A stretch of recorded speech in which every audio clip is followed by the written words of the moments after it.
Welcome to the Global Warwatch Network. Why do some weapons cost a few million to develop, while others consume tens of billions of dollars and decades of planning? Today, we are breaking down the absolute top of the 2026 procurement list. If you want to track exactly where global security and defense economics are heading, make sure you subscribe. Military planners use a specific term for the weapons we are analyzing today: exquisite technologies. These are military systems so complex and deeply integrated that keeping them running over their lifetime costs more than the entire gross domestic product of a mid-tier nation. To understand the raw scale of the spending, look at the requested U.S. defense budget for fiscal year 2026. It sits at a staggering $1.5 trillion.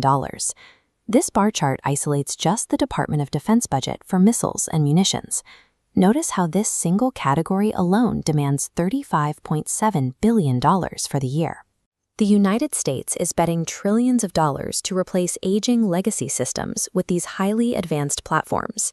This creates a massive trade-off. Planners are forced to balance crippling procurement costs against the absolute requirement to maintain global military dominance.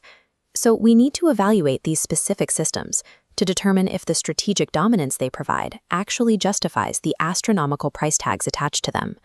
First on our list is the F-35 Lightning II program. This factory floor lined with international flags highlights its massive multinational scale. The estimated lifecycle cost for this program sits at $2.0 trillion. The scorecard shows the inputs: a joint fifth-generation fighter built for a 77-year lifecycle. The outcome is unmatched sensor fusion, integrating allied forces into one network. The trade-off: rapidly rising sustainment expenses that continually drain funding from other critical defense initiatives. The bottom line is that the F-35 secures absolute air superiority, but it acts as a financial black hole. It forces defense planners to defund other projects just to keep the fleet flying. Next is the Columbia-class submarine program. This is the Pentagon's absolute top acquisition priority. The scorecard shows the inputs: spending over $130 billion for 12 new boats carrying 70. The Navy packed 23 immature technologies, like the electromagnetic aircraft launch system, into the lead ship. The outcome: higher aircraft sortie rates with a smaller crew. The trade-off: a bloated $13 billion unit cost and years of major debugging delays. Now pivot to the direct strategic rival. This is China's Type 003 Fujian aircraft carrier. This comparison table shows a completely different strategy. China utilized 90% domestic components to build a comparable carrier, equipped with its own electromagnetic launch system, in just 4 years for roughly $6 billion. The final trade-off in this naval showdown is stark. The U.S. maintains the ultimate technological edge and the unlimited operational range of nuclear power, but China is gaining a massive advantage in volume and speed to fleet. Having the most advanced ship on Earth provides a limited advantage if your adversary can deploy 2 comparable ships in half the time it takes you to debug one. The military is attempting to learn from these past budget constraints. The B-21 Raider program is a deliberate course correction in defense procurement. Check the Raider's inputs. Northrop Grumman used digital engineering explicitly designed for a 100-aircraft production run. The outcome? A $750 million per unit cost, fixing the financial mistake of the B-2 Spirit. The trade-off? Lower sustainment burdens completely rely on funding a second assembly line. The B-21 proves a critical point.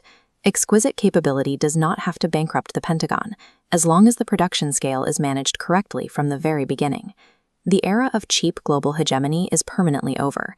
The sunk costs of these mega-programs are now the primary drivers of national defense policy. We mapped these 4 programs on a chart: financial burden on the vertical axis against strategic indispensability on the horizontal. Notice the top right quadrant. The Columbia-class and F-35 are the ultimate defense paradox, the most financially burdensome systems, yet absolutely the most indispensable. For taxpayers, these combined programs represent a precarious, multi-generational economic anchor weighing down the U.S. economy. But for combat readiness, paying these astronomical prices prevents a catastrophic nuclear deterrent gap and holds back near-peer expansion in the Indo-Pacific. Thank you for watching. If you found this breakdown helpful, please like, share, and subscribe to the Global Warwatch Network. We want to hear from you. Are these multi-billion-dollar price tags justified by the capabilities delivered, or is the defense industrial base simply moving too slowly? Let us know in the comments below, and check the description for more links.